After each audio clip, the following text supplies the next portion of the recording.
Misy fiantraikany betsaka amin'ny varotra iraisam-pirenena, indrindra fa aty Afrika ny zava-misy maneran-tany. Tafiditra ao anatin'izany ny fiovaam-pitantanana teo amin'ny Amerikanina, ny ady aty Afrika, ny any Ukraine sy ny sisa, ny fitombon'ny mponina sy ny fifindra-monina.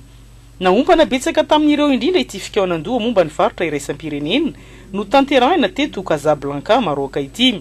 Fehinkevitra efatra no nivohitra nandritra ny 3 andro. Anisan'izany ny fanatsarana ny fifanakalozana ara-barotra, ny fanatsarana ny fiara-miasa amin'ny firenena rehetra sy ny fanatsarana ny fotodrafitrasa. Indrindra ndresana manokana ny resaka fiarovana nataoko hoe sécurité maritime zany satria 700 ny entana mivezivezy any Afrika dia taterina amin'ny sambo avokoa. Ka zany no nahatonga ny le ady hevitra ny fanakalozana tany Maroka, Casablanca zany.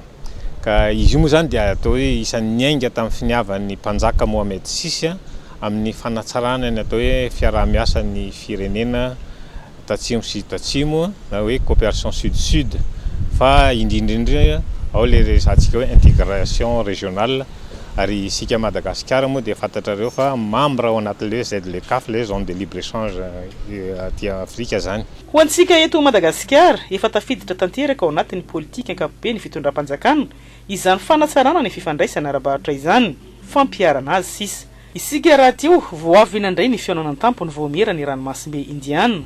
Ahoana no ahafahantsika mamadika ireo rehetra voalaza nandritra izany ho baingy.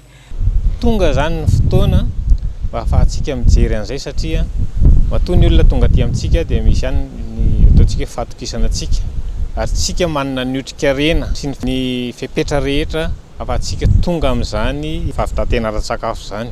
Ary ararotika any miresaka zany satria fa maro ireo tetikasa nataokontsika hoe programme anasa izay vatsin'ireo mpamatsy vola ahafahantsika manatanteraka an'izany ataontsika hoe fahavitatena ara-tsakafo zany. Ary mino ny tenako fa tokony ho tratrantsika zany farafahakeliny ao anatin'ny 5 taona. Nasiany ity ministry ny fambolena sy ny fiompiana teo loto iresaka koa ny fiverimberena ny andiam-balala eto amintsika. Azo atao tsara ny mamongotra ny ifotony hoy izy raha misy ny fahafahana sy ny fahavononana.